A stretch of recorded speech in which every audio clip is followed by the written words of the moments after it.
Assalamualaikum warahmatullahi wabarakatuh. Perkenalkan, saya Muhammad Fatani Labi dari kelompok 8 tentang CAS 8 dan teman-teman saya. Yang pertama ada Firman, ada Taskia, ada Putu, ada Kak Farid, dan ada Adam. Di sini kami akan mempresentasikan CAS yang berjudul Does It Have Good Taste dengan mengoptimasi rasa produk makanan dengan desain eksperimen. Oke, untuk next saya berikan kepada teman saya. Selanjutnya yaitu Project Overview. Studi kasus ini membahas optimasi karakteristik makanan melalui desain faktorial dalam penelitian ilmu pangan. Studi ini juga meneliti cara untuk mengoptimalkan rasa dan kualitas makanan menggunakan pendekatan berbasis data. Eksperimen yang dilakukan dengan mesin extruder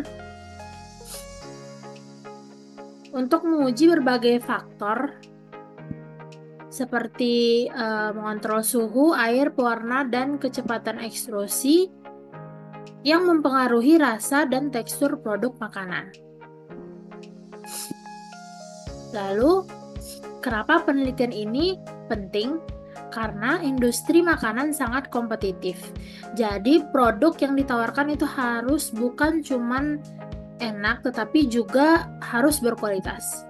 Pendekatan ilmiah membantu menentukan kombinasi terbaik tanpa buang banyak sumber daya. Lalu tujuan penelitian itu untuk menentukan kombinasi optimal untuk faktor-faktor yang mempengaruhi kualitas makanan dengan menggunakan metode statistik agar eksperimen lebih cepat dan efektif.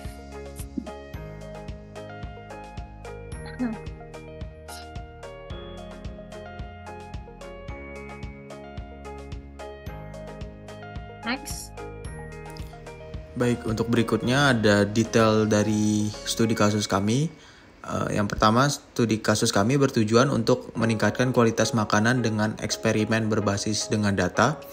Dan untuk faktor yang diuji dalam studi kasus kami meliputi kecepatan skrup, tingkat air, jumlah perwarna, dan juga suhu extruder. Dan yang terakhir untuk respon yang diamati itu meliputi densitas, ketebalan, kelembapan, dan juga rasa.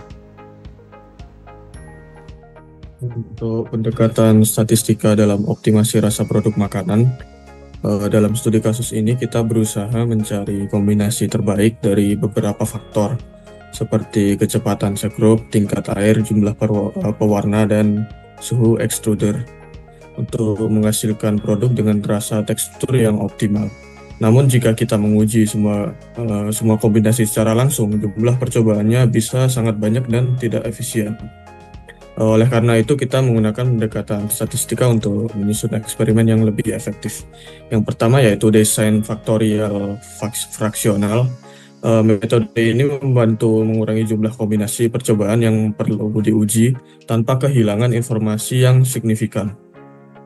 Dengan cara ini kita dapat menyaring faktor-faktor mana yang paling berpengaruh terhadap rasa dan tekstur makanan. Kedua yaitu desain komposit pusat. Metode ini memungkinkan kita untuk mencari titik optimal dari faktor-faktor yang sudah dipilih. Dengan kata lain, kita tidak hanya mengetahui faktor mana yang berpengaruh, tetapi juga nilai terbaik dari faktor tersebut untuk menghasilkan produk yang berkualitas tinggi. Yang ketiga ada analisis kanonik. Metode ini membantu kita memahami hubungan antara faktor-faktor dalam eksperimen dan respon yang dihasilkan, sehingga kita bisa memastikan apakah ada kombinasi yang benar-benar ideal atau apakah ada keterbatasan dalam eksperimen kita. Hasil dan kesimpulan, kelembapan tinggi dan suhu tinggi dapat menyebabkan ketidakstabilan produk. Faktor utama juga mempengaruhi kelembapan dan tidak ditemukannya kondisi optimal karena beberapa faktor yang memerlukan nilai negatif agar optimal.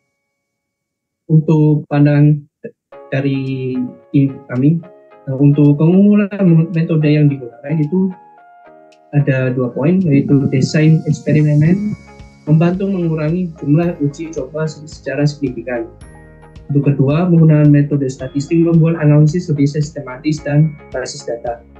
Untuk keterbatasan studi kasus dari kami, ada beberapa poin, yaitu tidak semua faktor dapat dioptimalkan secara bersamaan. Kemudian untuk faktor-faktor ini yang tidak diuji bisa memiliki pengaruh terhadap rasa. Nah, untuk rekomendasi perbaikan dari tim kami itu meningkatkan jumlah data yang dibutuhkan, menggunakan pendekatan machine learning untuk prediksi hasil, dan menggabungkan eksperimen dengan uji sensorik manusia. Next. Baik, bagaimana jika kita mengubah eksperimen ini menjadi proyek berbasis data science sekaligus melibatkan seorang klien dari awal? Tentunya sebelum kita melakukan step-step, pastinya kita melakukan langkah pertama dalam proyek ini adalah memahami kebutuhan klien tersebut. Dalam hal ini, klien bisa berupa perusahaan makanan, produsen bahan baku, atau bahkan tim R&D yang ingin meningkatkan kualitas produk mereka. Tentunya di dalam hal proses tersebut terdapatkan identifikasi masalah utama, apakah mereka ingin meningkatkan rasa, mengoptimalkan biaya produksi, atau mengurangi limbah.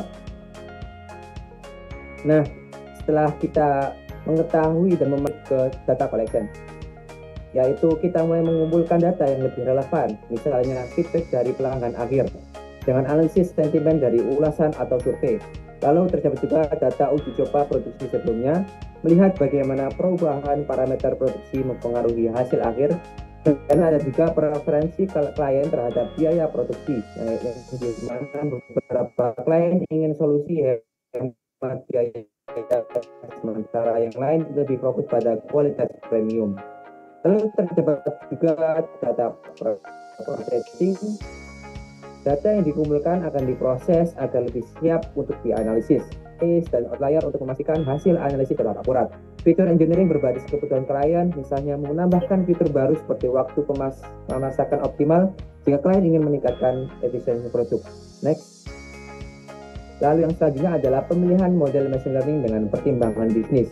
Berdasarkan diskusi dengan klien atau berdasarkan data science, kita memilih model yang paling sesuai, bisa regression model, clustering, k-means, atau yang lain.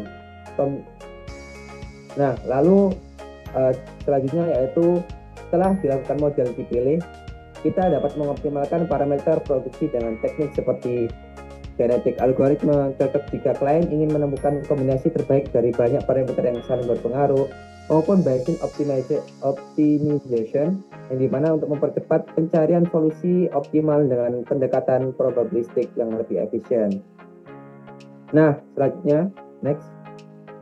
Untuk mempermudah pengambilan keputusan, kita juga bisa membangun dashboard interaktif yang memungkinkan klien untuk melihat prediksi hasil eksperimen secara visual, menguji skenario what if, misalnya apa yang terjadi jika kadar gula diturunkan tapi suhu extruder dinaikkan, mendapatkan insight secara real time untuk mendukung keputusan produksi.